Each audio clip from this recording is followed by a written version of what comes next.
Everybody. My name is Owen Thomas from Future Men. I'm head of programs for our father's work. I am involved, as we are, the secretariat for the Appg on fatherhood on behalf of Andrew Gwynn MP. Welcome along, everyone. I'm just going to flaff and just mumble along and introduce everyone just for a moment to allow the participants we've got on our RSVP list to a chance to join slowly as my colleagues allow them to enter the room, but we won't waste too much time.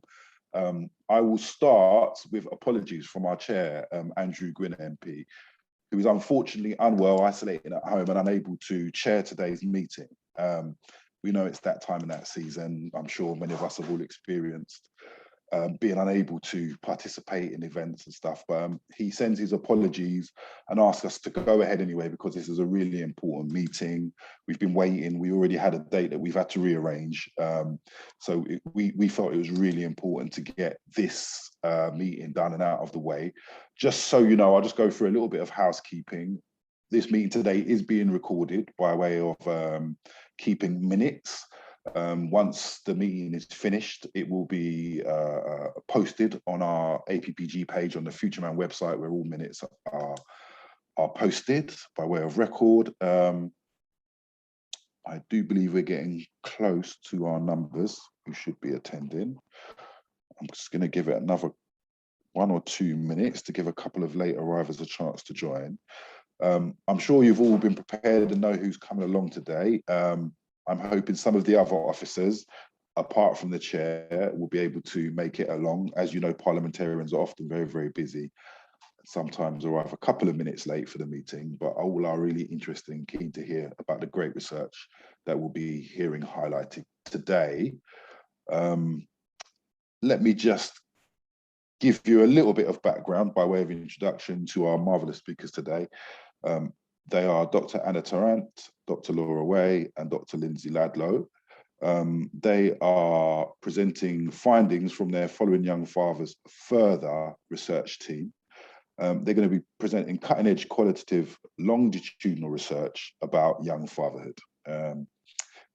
It's work that I've been aware of for a long time. I was really fortunate way back in the about 5 to 6, 7 years ago now, to be invited up to Leeds when they were first kind of summarising the first bit of research that was done. And it was really great to see work that reflected some of the service delivery we've been doing down here in the Southeast and in London from other parts of the country, which is something I know really matters to Andrew Gwynn MP. As an MP from the north of the country, he's really keen to highlight how services are delivered in different parts of the country, and also highlight the differences and also the commonalities that service users, young fathers from different parts of the countries face. And this piece of research really kind of highlights that.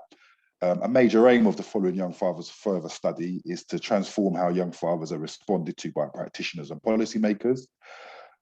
They really want to kind of enable productive collaboration between young fathers themselves, the professional workforce and policymakers. And they're really keen on generating more national as well as international evidence, which is really important in the lead up to International Men's Day on November the 19th, that I'm sure you're all well aware of, and are planning events for or get-togethers, or are going to be posting marvellous positive messages for around that date. So let's please all try and connect around that date as well and keep our eyes open for what we're all going to be doing to try and promote International Men's Day. There's going to be an overview of current evidence, evidence-based models of good practice in support of good fathers, including the Diverse Dads Project and the Grimsby Dads Collective. I think really, if we're really lucky today, we might have actually some young fathers, I've seen them on the list today, who have participated as peer researchers and peer educators as part of North East Young Dads and Lads as well, who may be joining as part of the presentation. And we're basing the models on different methods of co-creation, including peer research, where young fathers are trained up, as I just said, and supported to conduct research with other young fathers and professionals, the implementation of national evidence-based models of good practice called the Young Dads Collective in Grimsby, which is premised on the promotion of father-inclusive practice and facilitates wider system change, something that's really important. I think there is a groundswell at the moment of research and of feeling and of demand from the public themselves for change in the way we do things around young fathers. And there'll also be a series of policy and practice recommendations looking at strength-based approaches for father-inclusive work with young fathers, and hopefully we'll be able to discuss wider societal benefits therein. If anyone has any questions that occur to them during the presentation, please put them up in the chat bar at the side. Myself and my colleagues for Future Men will try and keep an eye on those and note down any specific questions that come up, as will the Following Young Fathers further research team. We'll have a chance, hopefully at the end of the presentation, for a bit of Q&A and discussion around what the issues that are presented or that come up or that occur to you as part of this meeting. And as I said, anything that we aren't able to cover today, you can of course get in touch with us through the fatherhoodappg@futuremen.org email address, which is available. All information about how to contact us or send any queries is on our Fatherhood APPG page on the Future Men website. So without further ado, I think we've got a good number of participants here now. Anyone who comes along, any late arrivals, we'll keep an eye on. I will hand over to our marvellous Following Young Fathers Further Research team, Dr. Anna Tarrant, Dr. Lindsay Ladlow, and Dr. Laura Way. Oh, and I forgot to mention as well, I'm hopeful, as I said, young fathers will be joining us, as well as Kevin Stoodley from North East Young Dads and Lads. So let me hand over to you, Anna. Wonderful. Thank you so much for that introduction, Owen. I'm just going to share my slides before I do start. So can I just check that everyone can see those? Okay. I'm assuming so. Yep, thank you for the thumbs up there, Owen. And yes, we are going to be joined by some of the young dads from the North East Young Dads and Lads. Unfortunately, Kevin can't be with us today. So we have Doug Laidlaw. He is there hiding behind Jordan. And he's here to answer any questions there may be, and it's an invisible hand there, so sticking out.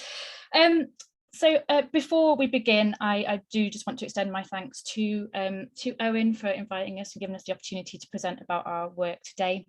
And also just to send our well wishes to Andrew Gwynn MP as well, and hope that he does feel better soon. Without further ado, I'm going to begin the presentation and just give a bit of an overview of what it is that we plan to talk about.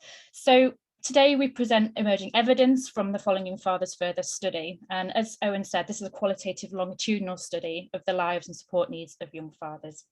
So these are young men who are either 25 and under when they became a father, or when they experienced a first pregnancy, and that's the group that we refer to. We explain why it's important that we continue to develop an evidence base about young fatherhood in a context actually of waning policy interest, and why we must continue to support investment in the generation of practice-informed research and research-based practice. We also make a case about why there's a need to establish a more cohesive national policy strategy in the support of fathers, their families, and also the professionals who support them. And in particular, we make a case for a co-produced policy strategy, and one that's driven by the experiences and the voices of fathers themselves. My screen won't move on. There we go. So we've had a brief introduction from Owen, but again, just to introduce the team and the people who'll be presenting today. So as introduced, I'm Dr. Anna Tarrant. I'm an associate professor in sociology at the University of Lincoln currently. I'm also the director of Following Young Fathers Further. For the past 10 years, I've been working on a number of linked research studies, exploring the relationships between fatherhood, policy, and disadvantage, and with a particular focus on low-income families and poverty. And I've recently just published a book called Fathering in Poverty that looks at the experiences of men across the life course who participate in families in various ways. So that includes young fathers, but it also includes male kinship carers and also primary male caregivers as well. So I look at fathers and caregivers in the round in that work. As Owen said, I've also done work with the Young Dads Collective, and we'll be talking a bit more about the various iterations of that work throughout the presentation.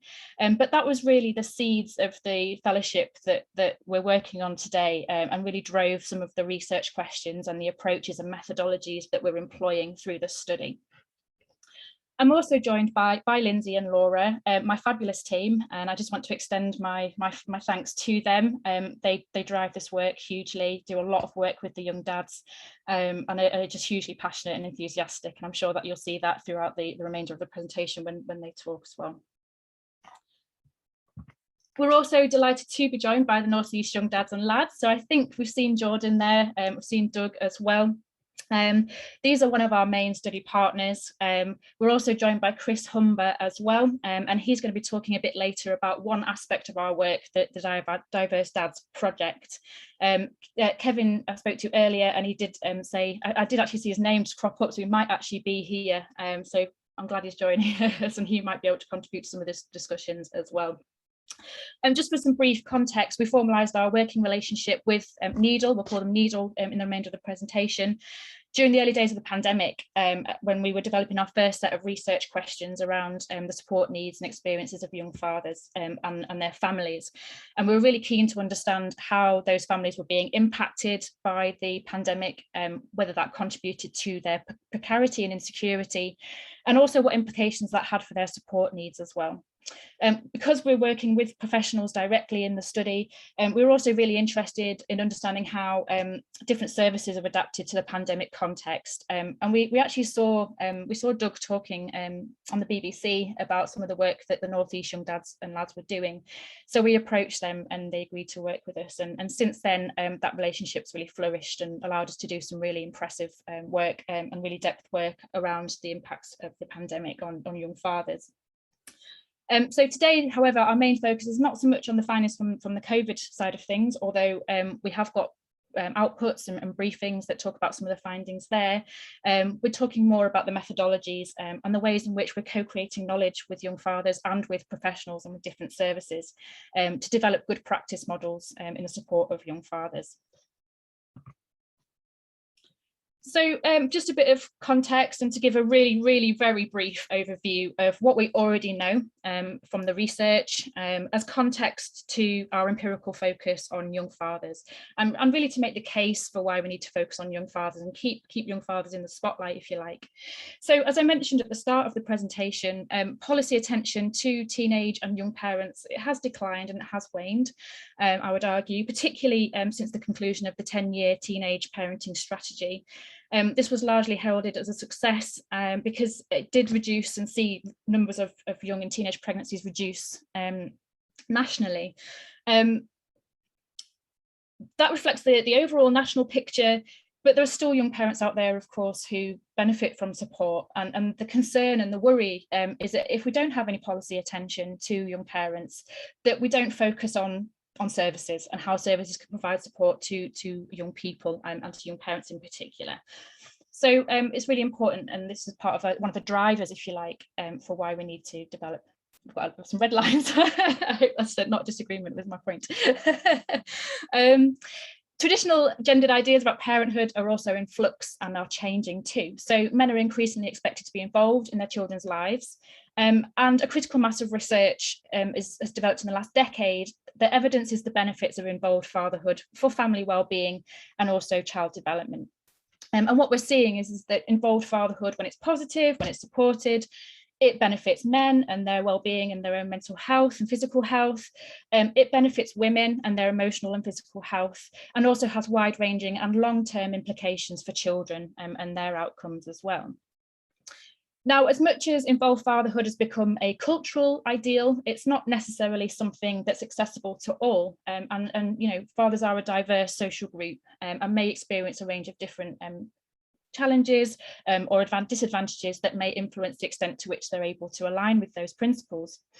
A key barrier for young fathers is that they tend to be framed as a social problem and as social, economic or moral problems. And this was evidenced really strongly by the work of Bren Neal, of Carmen Ladd Clayton, who I see is here today. It's really good that you're here and to see you here. And again, a driver of the focus on focusing on young fathers. We also know from that research that the earlier young fathers are supported in their parenting journeys, the more likely they are to be able to be there for their children. However, service support in the UK is really patchy, it's uncoordinated, and it's not always attentive to the needs of fathers, let alone young fathers. Mainstream service providers vary in terms of how they balance support with surveillance or trust with risk in their engagements with fathers. And too often, particularly in support for young fathers, the balance tends to be tipped in the favour of surveillance. And as Bren's and Carmen's research shows, this creates a vicious circle of disengagement and distrust.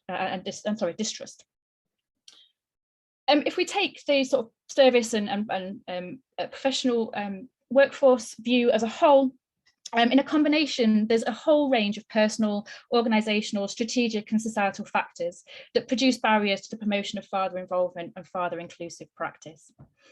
So it's in this context that we ask the question, how can we better support young fathers to fulfil their intentions to be there for their children and be the fathers that they say they want to be? And again, there's a really strong evidence base driven by the voices of young fathers, demonstrating just how strong the fatherhood identity is to them and how much they want to be involved and invest in their children's lives. So in response to this question, I designed and developed the study, the Following Young Fathers study, further study. And this was funded in January 2020 via the UK Research and Innovation Future Leaders Fellowship Scheme.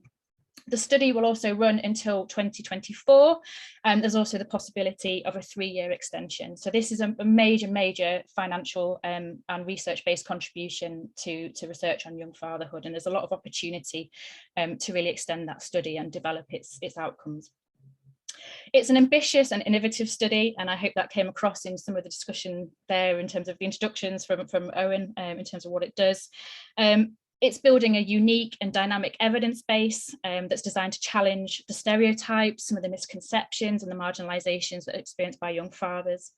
And it's also evidencing how varied professional and policy responses shape young fathers' experience, their capacities to sustain positive relationships with their children, and also their social and economic participation.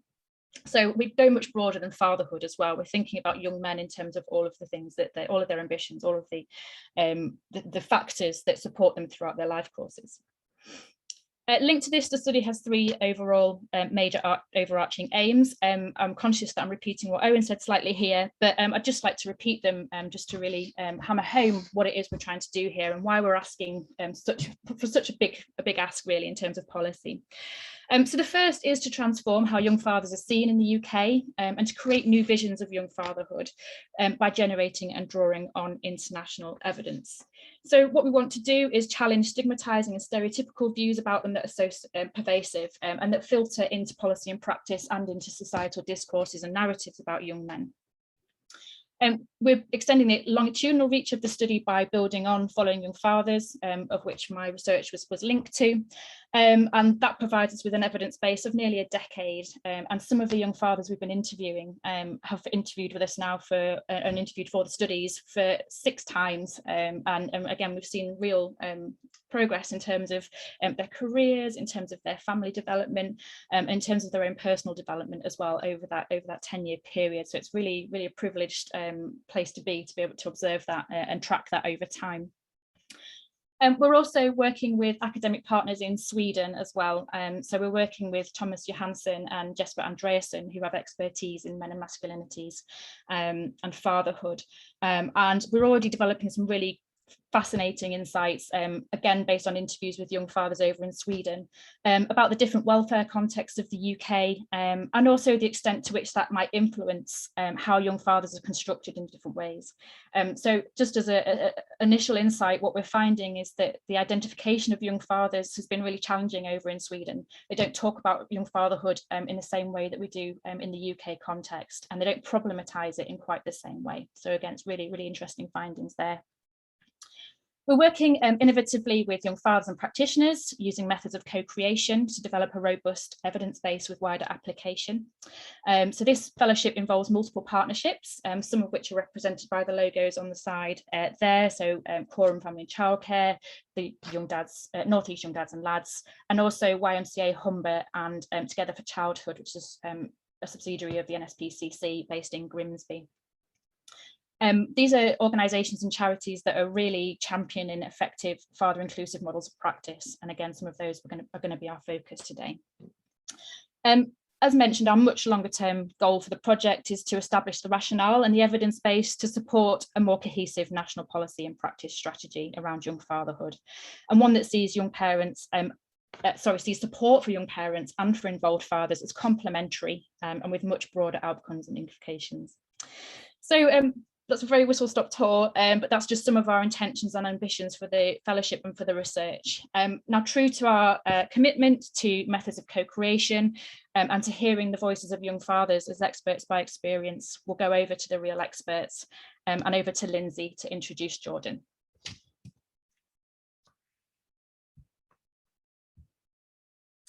Do I have to unmute Jordan, or Lindsay? I just need to double check that, sorry, with Owen.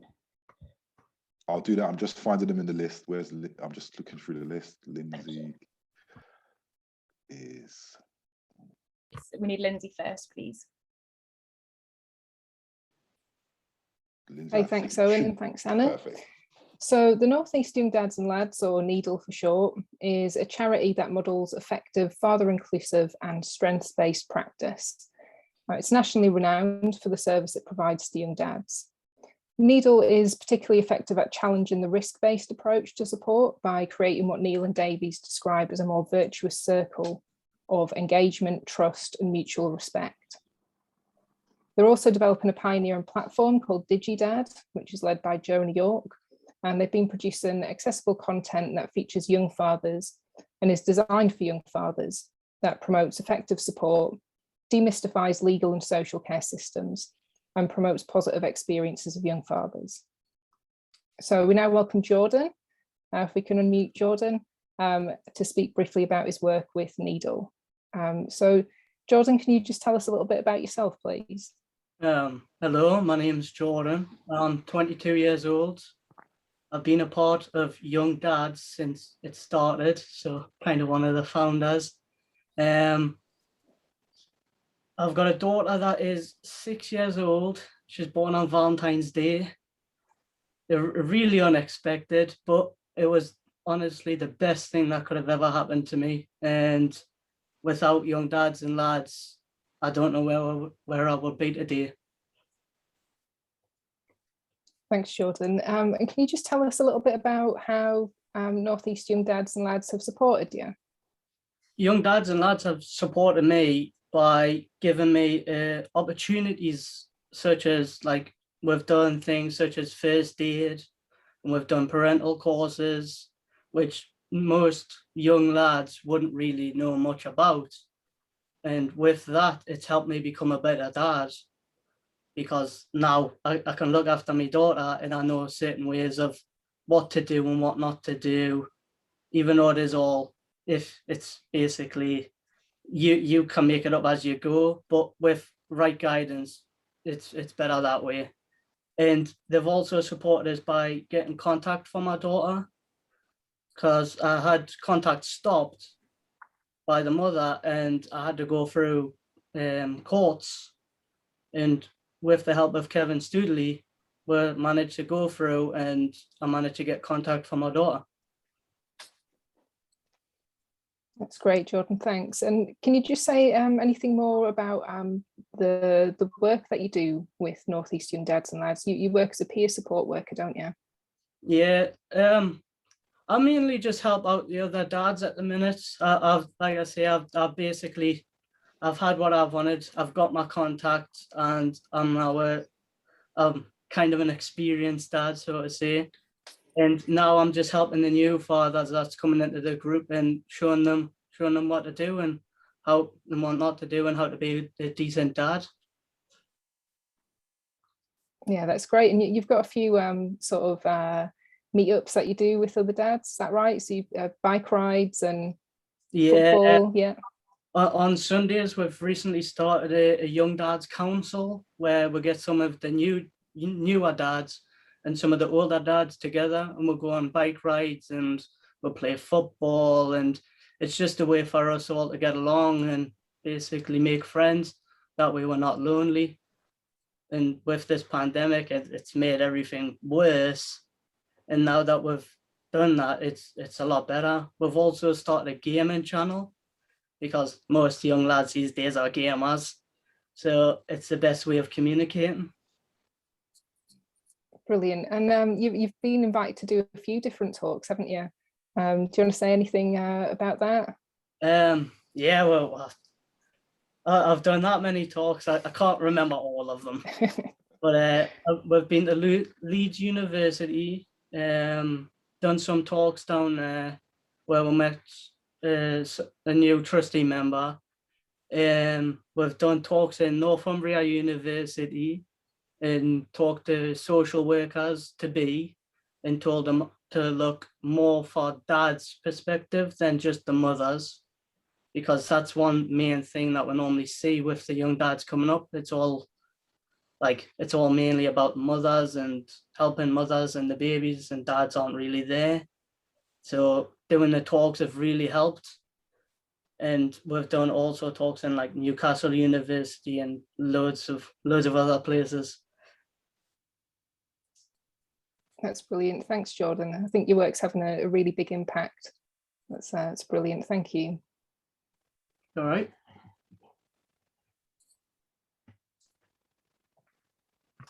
Wonderful. Yes, thank you so much, Jordan.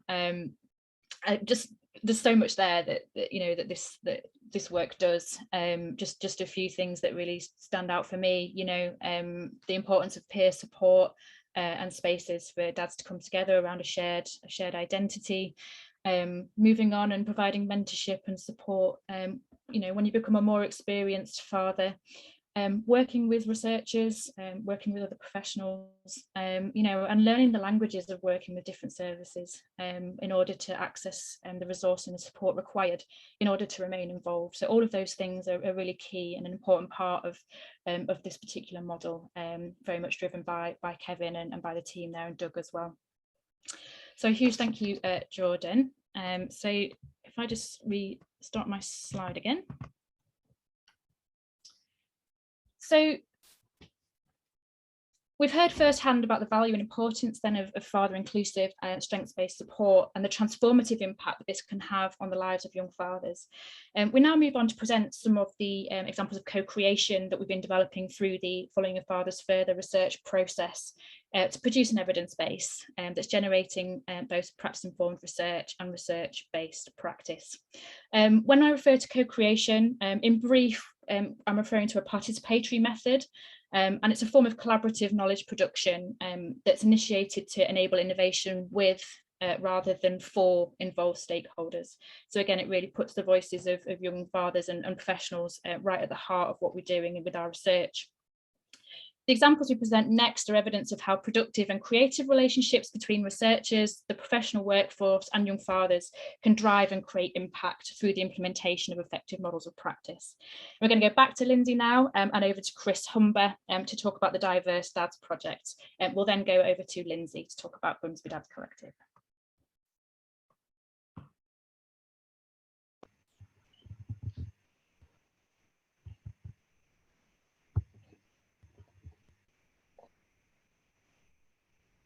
Hi there. Hi there, everyone. My name's Chris, and I'm 35 years old, and I'm a father. And my son is called Mason, and he's 9 years old. Great age. I've been working with Northeast Young Lads and Dads for 3 to 4 years now, and I'm currently the Quality and Diversity Lead. And I was on the advisory panel for the Diverse Dads, and I supported the peer researchers. Thanks, Chris. Sorry, I was just waiting to be unmuted there before I could introduce you. So just to sort of backtrack slightly, just to explain Diverse Dads. So not only are the young dads at Needle engaged in our research, they've also been leading the research as well. So as part of an additional funded phase of the Following Fathers Further research, we conducted the Diverse Dads project, which involved the co-creation of new knowledge through a peer research project that was supported by national experts in the support of dads and minoritized communities. So Diverse Dads aim to address a community identified gap in knowledge about how services might reach and support more young fathers from minoritized communities in the northeast of England. So we were really pleased that Owen Thomas was an advisor for the project alongside Jack Summerside of Connected Voice, based in the northeast, and also various members of Needle, including Chris. So thanks for introducing yourself, Chris. Could you just say a little bit about what the most important aspects of the research were for you? Well, I think one of the most important parts was that I was able to use my knowledge and skills and experience to steer the research to be effective, and that the research pushed North East young lads and dads forward, so they could be a more beneficial use for a wider range of dads, because obviously being a dad comes in all shapes and races. During the project also presented new opportunities for the peer researchers, the young people that were involved in it, in terms of exposing them to how to conduct research, how to find information, how to collate it together, and how to make a report. So it was great seeing them. It was great to see them develop those new skills that they can take on with themselves. And during the project as well, we developed some videos and training materials, which would put onto the DigiDads YouTube page, which will be shared with yourselves towards the end of the discussion.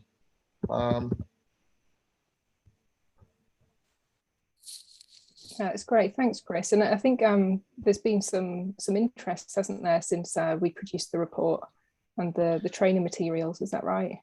Yeah, so there has been some interest in terms of organisations now actually trying to find out what's going on, and obviously the research has got them thinking in terms of themselves and how they can be more inclusive, and whether they have any young dads that might be diverse, and if not, why not, and how they can actually then reach out to those groups that haven't been reached to. So obviously the plans of guessing will now be to start outreach to take advantage of those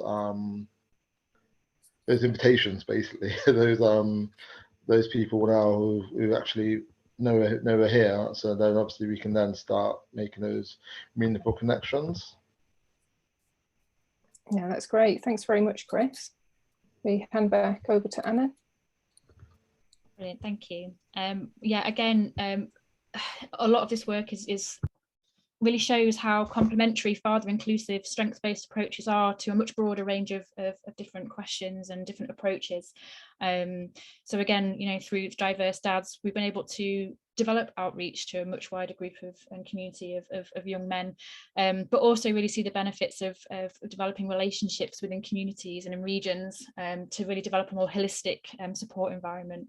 And again, key to all of this, these are driven by the third sector, but this enables signposting, this enables mainstream services to also identify and work more effectively with young fathers, regardless of diversity. So there's much broader kind of implications for this work. So thank you very much again there to Chris. So I'm just going to share my screen again. This is like a bit of a juggling act, so bear with me, please. We're now going to go over to Laura to talk about the Grimsby Dads Collective and the Young Dads Collective.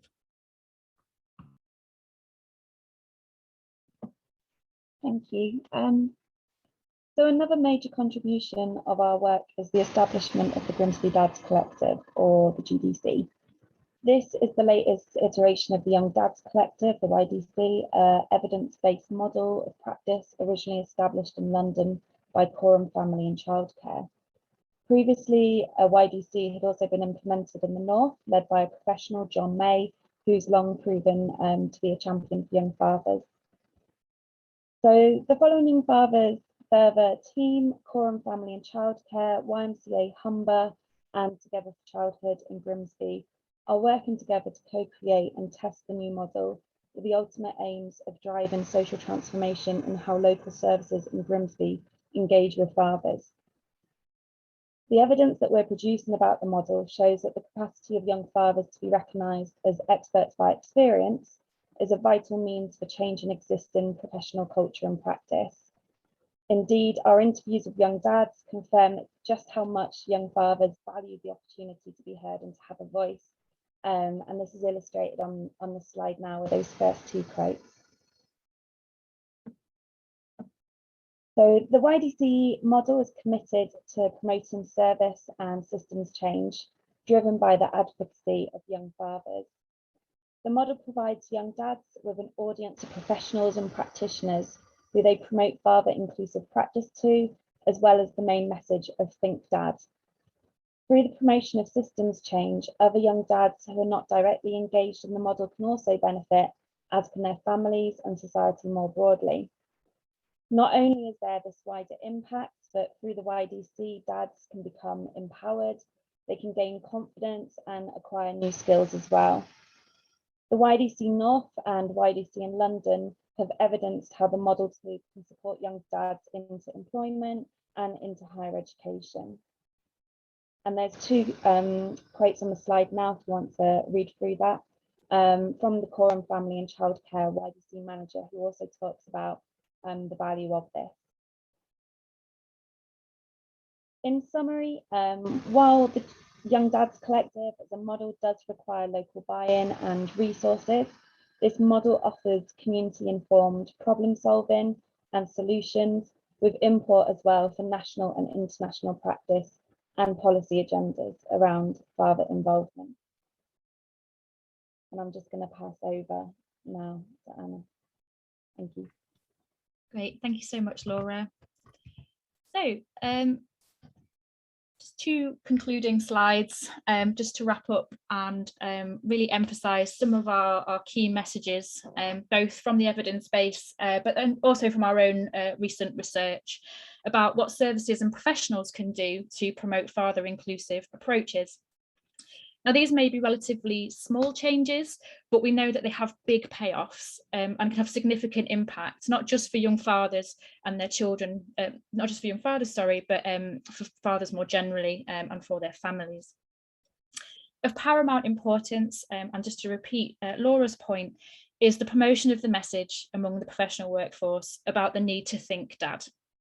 So we encourage all professionals from mainstream and specialist services to ask about dad, to collect data or details, both from and about dads, as well as from mums, to link dads on systems, to ask dad how he is, to ask dads about their availability for visits and appointments, to use dads' names in appointments, to send them letters with pertinent information about their children, especially if they're not resident with their child.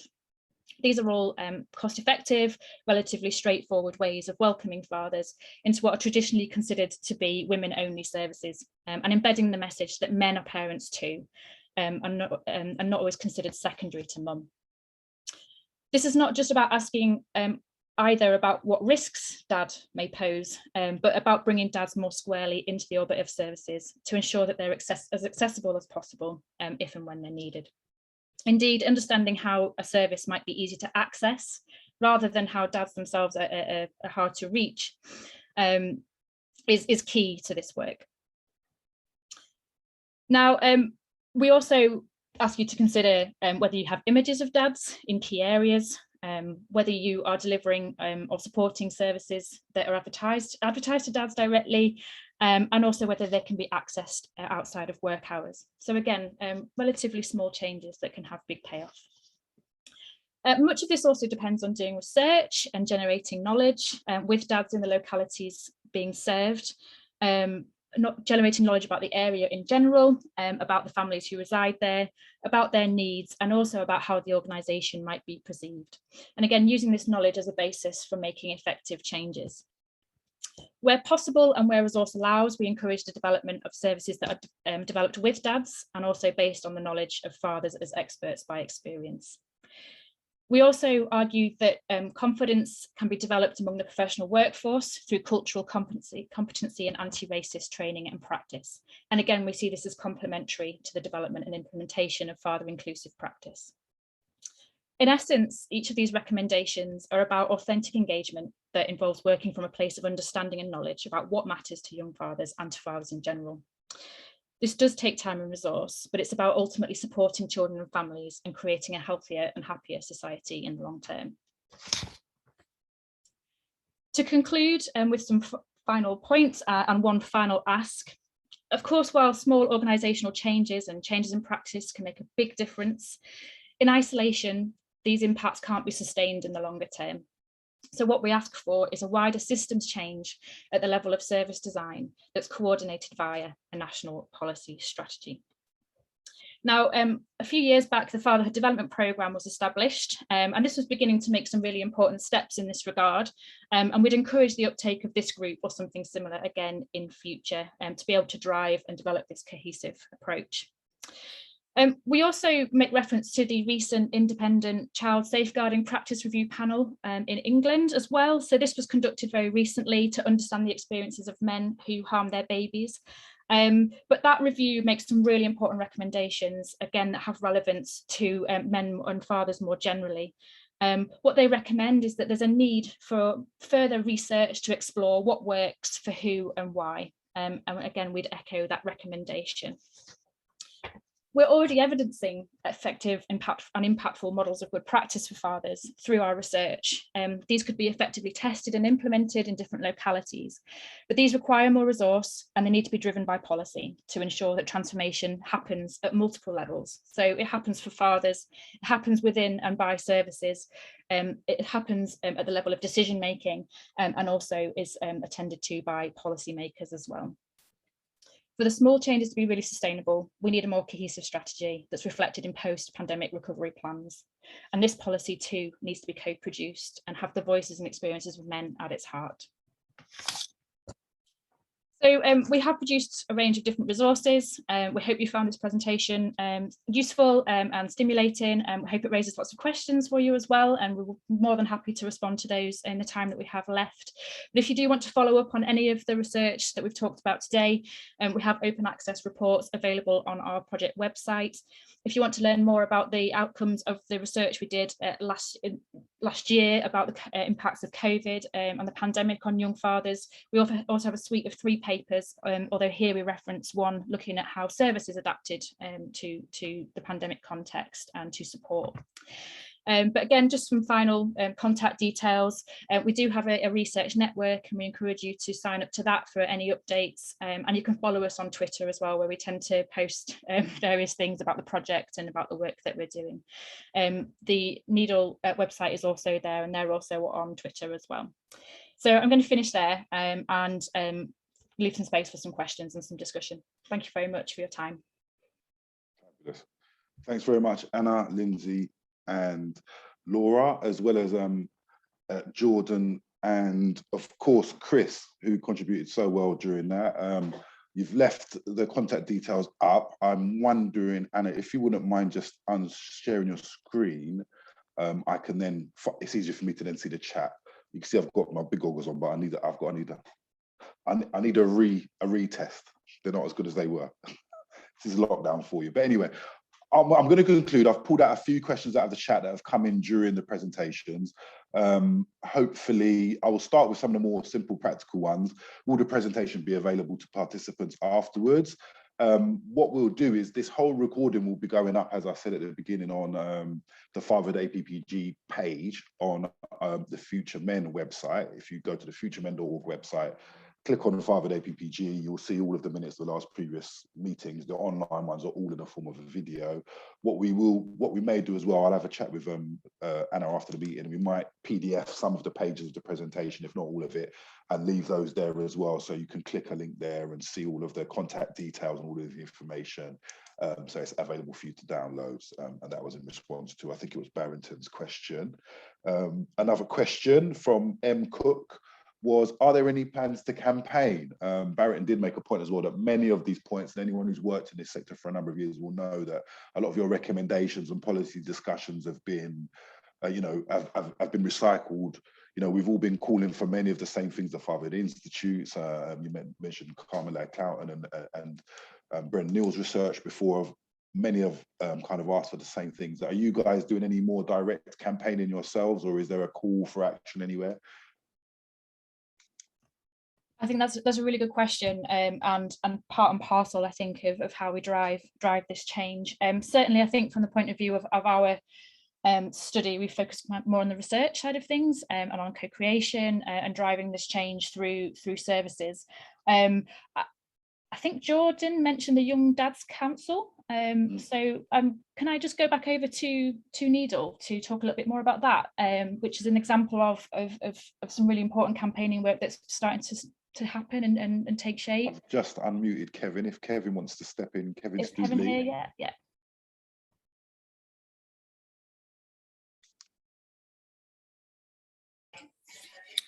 Yeah, do you want, yeah, hi. Hi, Hi, Owen. Hi, Anna. Hi, everyone. thanks for the opportunity just to listen to that. It was brilliant. Yeah, so I mean, the Regional Young Dads Council is a new initiative, really, and it's just it's kind of basically kind of building off just our awareness that whilst we're a small charity that's kind of had its kind of foundations in the Tyne and Wear area, there's a much kind of bigger picture there of kind of need that we're identifying across the kind of region.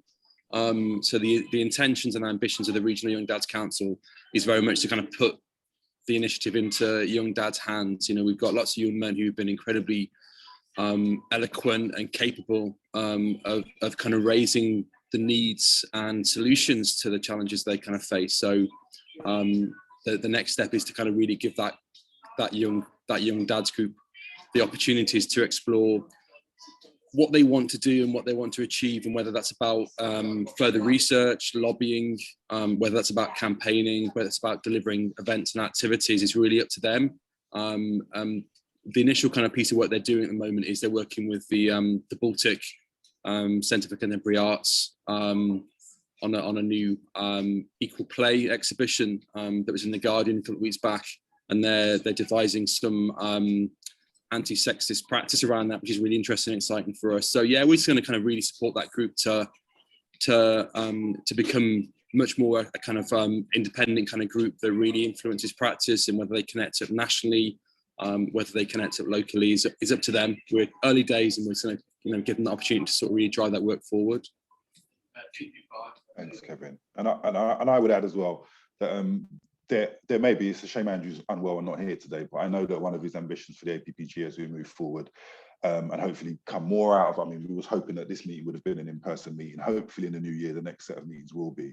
And I know he's really keen, and there are opportunities with some of the participants here today and other partners to maybe do more collaborative work, set up a few more umbrella type forums where we can kind of take the shared learning and some of the shared outcomes that we've all come across over the years and actually try and drive a few more questions to the House and a few more kind of policy recommendations to different areas of statutory service.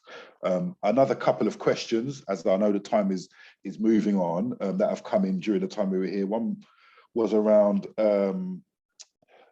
is from actually Leon Choi, who asked if you could expand a little bit on the bit you discussed at the beginning, Anna, about the benefits to the mental health and well-being of young fathers of this work. Where have you seen that, or if anyone else wants to chip in on that, that'd be great. Yeah, absolutely. One thing that's been so wonderful to watch and observe with this work is the empowerment that the young dads feel when they're not only given a voice, but they're given an audience as well of people who are genuinely listening and sitting there and so proud and so moved by the stories they hear, and seeing the dads up on the stage. I've been there myself. We had an event. I remember meeting you there, Owen, in Leeds in 2017 at the conclusion of one of our projects, when we brought the Young Dads Collective to Leeds. There were 100 people in the room, and the dads sat on the stage and they just gave it their all. They shared harrowing stories. You know, they shared stories of how they'd been sidelined in service support, how they'd been surveillanced, you know, how they'd felt excluded as parents. So there's one anecdote and a story that's always stuck in my head of a young dad who was rolling a cigarette, waiting for the social worker to show him how to bath the baby. So she was showing the mother how to bath the baby, and he wanted to be shown and wasn't. And he said, if you just turned round and just said, Dad, do you want to see how to do this? That would have made the world of difference. I think something that's also important to remember is, and actually we're going to do the next wave of interviews on mental health, and it's, you know, sort of think about young men's mental health. But think one thing that's come out that's really strong is around confidence. So the work that we're doing, you know, what comes out really clearly is that a lot of these young men lack confidence. You know, they're engaging with these systems that they can be punitive, and they can be scary for them, and can potentially result in them losing access to their child altogether. So you know, helping them to build confidence, helping them to address and acknowledge where they might feel anxious, or where they might have concerns that are impacting on their ability to demonstrate that they're they're able, you know, that they want to support their children, is a really important part of this work, and really helps to challenge some of those ideas. And again, you know, this is where the importance of authentic engagement comes in. You know, really working with and hearing the stories and listening to the experiences of those young dads to tailor support to their specific needs, rather than assume that makes them risky. That's hugely important. Great points. A couple of other points that have come up in the chat so far. First of all, to acknowledge M-Cook is from Families Need Fathers, just so you know who he is. And also there was an interesting reference from Mark Osborne to the Myth of Invisible Men report. It says it can be used as a really powerful lever when we're looking at statutory services and how to influence them. I think as well, similarly, Alison Hadley, who's from the PSHE Knowledge Exchange, has mentioned that as I asked the question, is there an opportunity to influence the new family hubs in terms of, there's a link? Yeah, sorry, go ahead, Anna. Just coming on that, I have been invited just today to talk at a event next week about that. So my plan is to do something very similar today and make that a major policy ask. So yes, hopefully. That's great. So I think, and that's the point. I suppose a lot of this is joining up all of the loose ends, and a lot of us are orbiting in a small galaxy, as it were, in terms of this work with young fathers and with fathers more broadly. I know that Kathy Jones responded in the chat as well and said that the Fatherhood Institute is doing some work around influencing the family hubs as well. So I think it's really important we all kind of stay in touch, those of us who know each other. There was also a query here about training opportunities. Are the dads being able, I think Jordan mentioned the opportunity to go and talk to professionals around their practice in terms of the legal elements you mentioned there about how sometimes dads can be excluded from contact with their children. We know there's been a massive reduction in the legal aid available across the board, but especially around family law. Do you think there's any opportunities that the young dads and the peer educators you've been working with could go and work with judges or solicitors around the needs of this particular cohort? Can I hand over to Kev on that one? Because there's some really great work that Needle's doing in that regard. Hopefully, Kev, hopefully you're still unmuted. If not, I'll have to go back and find him. There he is. There you go. Thanks, Owen. Yeah, just a point. I put it in the chat already that as part of our DigiDad YouTube and e-learning platform, a number of young dads, because it's such a key theme for us is about how young dads navigate family courts, private family courts around PR and child arrangement orders, that we received funding from the National Lottery to create a series of short films called Clarity Through the Courts that help young dads, guide them around the processes, the paperwork, the logistics, the terminology involved in court proceedings. So I know Anna's been involved in that work, as well as some private law specialists and CAFCAS as well. And those 6 films will be launched in November, December on our DigiDad platform as well. Thanks, Kevin. A small correction from me there. M-Cook is a she and a her, not a him. My mistake there. I also have had a query here from Emma Langley around the research. She's a early career researcher, and she's interested in if you have any guidance around what works and what doesn't work around have you any papers or resources on this around engaging young dads? I guess that's maybe the stuff you shared at the end of your slide pack, and we'll add that to the website page there, so maybe you can go and have a look at that afterwards. I think all that should be up within the next couple of days, the recording of this meeting and any associated papers presentation. I think Georgia Phillip, who's from University of East Anglia, also says that she'd like to kind of echo the findings and the recommendations that are made by the FYFF team, as evidenced by their work with fathers who experience of recurrent care proceedings, that some of those issues around child protection services and care proceedings have kind of resonate across there, and they should be really interested in getting more buy-in commitment from local authorities, particularly when resources and money has been cut to the bone. So how do we kind of show the financial benefits of working in this way as well, cost benefit analysis and things like that? That'd be really great as well. I mean, a couple of things that occurred to me that I would like to ask the team about as well is how are you feeling about this idea of professional apathy, because whilst everyone here today is very interested in fathers and wants to bring about change, I guess is why they were drawn to the Father APPG meetings. I think we found anecdotally, and maybe you've come across this yourself and the peer educators themselves, that there is still a degree of kind of apathy with some professionals around working with dads and young dads, especially those maybe who have had challenging experiences with their ex-partners and stuff like that. And whilst, you know, we're promoting the idea that working this way is positive, if there are issues of DV or domestic abuse, if there are other issues, you know, I've heard professionals say, look, these kind of men and these kind of boys just don't change. They're stuck in their ways. Why should we work this way? How have you found, you know, ways to challenge those ingrained ideas? I think that's a really, really important question. And yeah, as you say, there's a risk that we speak in an echo chamber. But that's partly what drives our question around this much broader systems change. You know, so the need to embed this at much higher levels so that it just becomes part of practice without professionals even having to necessarily drive it personally. A lot of the work we do is with local champions, so it is with people who do this work. They spend a lot of time, a lot of energy, a lot of resource. They persevere with those young men to try and keep them on board, and that's what it takes sometimes, depending on some of the challenges that those young men may face. But again, things like, you know, asking for data about dads, asking about them, putting it on forms, you know, putting a question on a form, you know, those things can be developed relatively straightforwardly. And again, just get professionals to think about dad, even if it's not necessarily right at the forefront.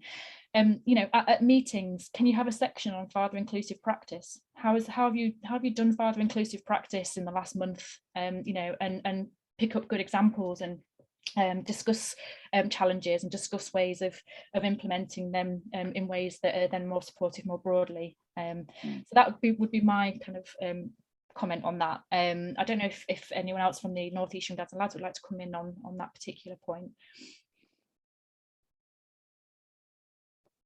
I don't know if Kev would like to again. Well, anyone, if I've not unmuted, if you need to be yeah. unmuted, wave your hands and I'll find your name up. I hope you're all still there.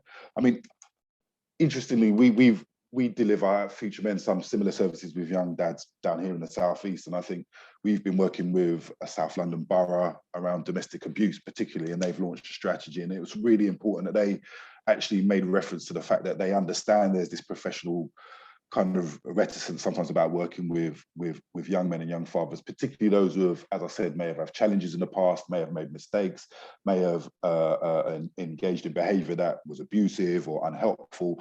But they also recognise that whilst it's really important where that has happened to hold men to account, and given the current context around reviewing kind of patriarchy and the way men are viewed, and young men particularly, it's also really important to offer the opportunity to educate and for behaviours to be changed and adjusted, you know, rather than just marginalising and leaving people on the periphery of services. And I think, you know, the research you've done, and if people get a chance, please do go to the website in the next couple of days and have a chance, follow all of the links that will be included, have a look at the DigiDads, have a look at the wider reports that are up there. There's some great resources, and hopefully stay in touch with the wider APPG and look in the new year for more opportunities for us to share and get on board with ways of kind of consolidating all of the recommendations from today's presentations and others that we've heard of from previous meetings, and I'm sure more we'll hear in the next coming up meeting, so that we can bring about changes.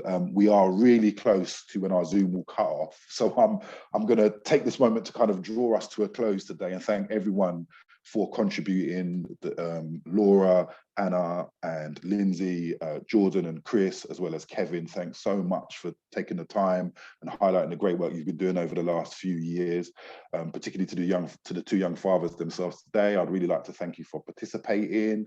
There were other questions we weren't able to get to in the chat that came up. I'm really sorry about that. Please do, if they're really burning with you, send them to us at, as I said, at the contact details on our website, fatherhood, APPG, @futuremen.org, and we'll do our best to get a response or forward them on to the right people as we can. I know Anna added her contact and the team's contact details at the end of the slideshow as well, so they'll be available there as well. I've thanked everyone, and I would say as well, there are, you know, some key issues that have come out of this that we've moved a long way.